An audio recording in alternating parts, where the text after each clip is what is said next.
right, welcome back. The Oscars are just 2 days away, but it's not too late to catch up on this year's nominated films. All right, here with all the info, including where to see these films before the big night, is the internet's go-to movie guy with over 4 million followers and, get this, 4 billion views. He's known as Straw Hat Goofy. Please welcome Juju Green. My gosh, that was one heck of an intro there. Yes. Juju, Why Straw Hat Goofy? Yeah. Funny enough, like my two favorite things are Goofy from Disney, obviously, and then my favorite anime is One Piece, and the main character is Straw Hat Luffy. So I put those two together, and you get Straw Hat Goofy. Fantastic. And you did not start in this as a reviewer, as your profession originally, right? No, I was a copywriter in advertising. Yeah. Wow. Yeah. Wow. Good. What a pivot. Yeah, I mean, it kind of goes hand in hand. I watched a lot of movies and used them as like inspiration, so now I get to talk about what I love and just use movies as inspiration still. That's great. All right, we're going to talk about the 10 nominated films for Best Picture. Yes, all right? yes. Number 1, Anora. Anora. So Anora is a 100% great film. It's anchored by Mikey Madison. It's, I would like to call Pretty Woman, just with a little bit of grit. Yes. A little bit less sweet, right? It's about Yes. this woman who's an exotic dancer who gets swept up into this marriage to a young Russian, and then his parents don't really like that. So then what follows is this crazy story of, is this love? Is this a fairy tale? Is she gonna get what she wants? And you're really biting your tongue to see what happens next. Mikey Madison is probably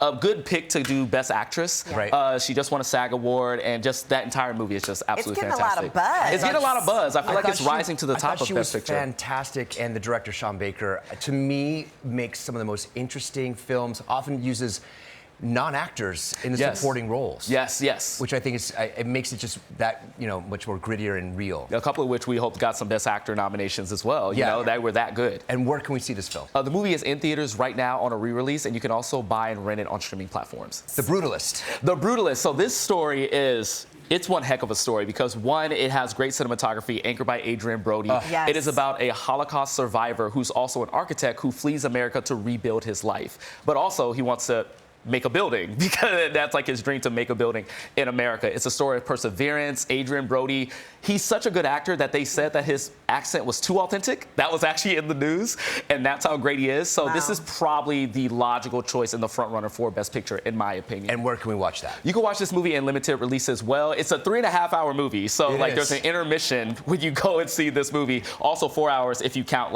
popcorn and all those type of things. The movie is in theaters right now on a re-release, and you can also buy and rent it on streaming platforms. Okay, and a complete unknown. Talk to us about that one. So we're going to see a lot of Timmy. We're going to talk a little bit about Timothy Chalamet. The Timothy, right? This is a Bob Dylan biopic. Timothy Chalamet is playing Bob Dylan to expert degree, I might say. And it's just the story of his life, how he started, where he is. He's a bit of a mystery, hence the title, A Complete Unknown. And I think it's just a great film directed by James Mangold. And honestly, Timothy Chalamet is like one of the best actors working today at such a young age. Just won the SAG award. Just won a SAG award like a couple nights ago. Yeah. So like I think he's now boosted his, or boosted, that's a word. A Best Actor nomination is like obviously the thing, but he's probably gonna win. Where can we watch that? You can watch this one in theaters right now. You can also rent or buy it on all streaming platforms. Okay, I love this movie, Conclave. Conclave. So this one, drama in the church. It's like how I'd like to talk about this movie, right? So this one is anchored by Ray Fiennes, and it's about the mysterious group of people who are choosing the next pope. But the question is when you're trying to choose someone who is supposed to exude purity and religion, what happens when those people who are picked, the contestants, or those people, are corrupt? And they may not all be the best choice. And what happens when they're kind of like backstabbing each other and the little political and religious intrigue? It's so good. It's so good. So if you want to see drama in the church, Conclave is a great watch. And where to watch that one? You can watch this in theaters and it's streaming on Peacock, actually. And you can also buy and rent it on streaming platforms. Dune Part 2. Dune Part 2. So we just talked about this a little bit offline. I feel like this movie came out a little bit early. It's the story with Timmy. Timmy's back again, Timothy Chalamet. He's not going anywhere. He's not going anywhere. For years oh my God, he's so good. But this is the story of Paul Atreides and how he's going to get his revenge for what happened to him in Part 1 against the House Harkonnen. And so this is the story of him kind of like meeting Zendaya's character with the Freeman. He's kind of like the Messiah. And this film is just epic. Beautiful cinematography. It's a masterpiece. Denis Villeneuve's direction. He fell out of the race of Best Director, unfortunately. Hans Zimmer fell out for Best I don't understand that at all. I don't understand either. I think it's because it came out so early in the year. It came out in March. If it would have came out a little bit later, we might be talking about it in a different light. But until now, I think the chances it wins Best Picture, not really that great. And where can we see this film? You can see this film in select theaters. It's actually hitting a re-release right now. And you want to see it in that big theater. You want to see it in the big screen, right? But you can, if you guys want to watch it at home, you can see it on Netflix, Max. You can see it on Sling TV. They're putting this movie out everywhere. Okay, more with Juju Green and where to watch this year's Oscar-nominated films when we return. We're back with movie critic, content creator, and host Juju Green. We're talking about the films that are nominated for Best Picture and where to see them before this weekend's Oscars. Okay, what's next? Next up is Amelia Perez. And Amelia Perez was like a lot of buzz surrounding that movie, right? Everybody was talking about it. It was sweeping award season for a lot, to the point where people were like, what's happening here? What is this movie? It's a Netflix original movie about this drug cartel boss who wants to leave their life behind when they transition into being a woman. And that is kind of like a metaphor for leaving one life behind to like live the life that you deserve to live. And it's kind of a fun movie because it has music. It's a musical as well. You wouldn't think these things wouldn't mesh.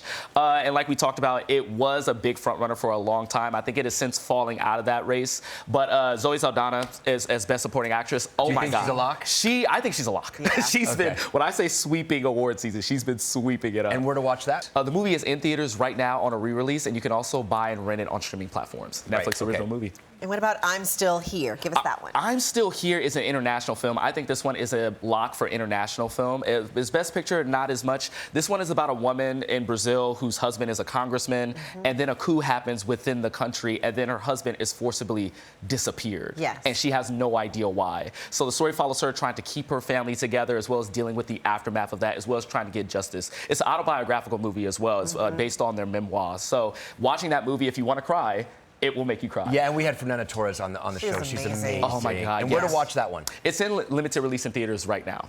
Okay, Nickel Boys. This one, I know I said Anora was probably my favorite one. Nickel Boys is probably my favorite. I haven't seen this one. There's a lot of buzz around that too. This one is so great. It's such a unique technique style. So the story follows these two boys who get sent to this reform school in the Jim Crow South. But the whole movie is shot from the POV of these two characters. So you're looking at everything through their eyes. The hardship, the love, the visuals, everything is seen through them. So you're literally put in the shoes of these two main characters. Performances are great, cinematography is great, the score is amazing. Everything about this film is great, but not a lot of people have seen it, so I think that puts it like lower on the Best Picture race. See this? You can watch this one in limited release, and you can also buy it on streaming platforms and rent it. The Substance. Wow. Wow. Now we're cooking right now. Yeah. The Substance, it's a body horror movie nominated for Best Picture. And we know the Oscars like have a really shoddy history when it comes to like horror and things of that sort, but a body horror starring Demi Moore. Like you guys are gonna freak if you haven't seen this movie when I describe it to you. It's about an aging woman in Hollywood, the beautiful Demi Moore, who's slowly starting to be pushed out. And then she's given this substance to effectively split her body from her regular self to her younger self so she can manage both lives. But they can only do it one at a time. So what happens when the younger one says, I want to stay? That it's a great commentary on like how we view women as they age in Hollywood, beauty standards. It's grotesque in the best way. It reminds me of The Fly. It's such a great movie. Demi Moore, I think, is a lock for Best Actress as well. So, but Mikey just won the SAG Award. So but I agree with you. I agree with you. It's gonna be. There's a lot of like. It's gonna be a photo line finish. The fact that there's so much love for a body horror like movie at the Oscars, like you couldn't ask for more. Demi was fantastic. She's so great. It's in theaters right now. You can also like rent it on Movie and like other streaming platforms. Wicked. Wicked! Now they come alive. You know, I had a joke written for this, and I was gonna say like, Wicked is very popular. It's a very popular movie. This movie's super beloved. Obviously, Cynthia Erivo, Ariana Grande playing the Wicked Witch of the West, and Galinda, the Good Witch, you know. But this movie, obviously, if you don't know what it's about, it's a retelling of The Wizard of Oz, specifically the story of the Wicked Witch of the West and how she became the Wicked Witch of the West. And maybe she's not the villain we all thought she was, right? I also love the fact that it's kind of a story that's a metaphor of of discrimination and prejudice and things of that sort. But it's such a fantastic movie. Production design, costume design. I think that has its best chance of winning those awards. You know, Cynthia Erivo, amazing as an actress. And I think this movie is just absolutely fantastic. And where can we see this? The movie is in theaters right now on a re-release, and you can also buy and rent it on streaming platforms. All right, that's great, Juju. Thank you. For more info on where you can see these movies and for more info on where you can see Juju Green, check out our website. Next, a special tribute to Los Angeles.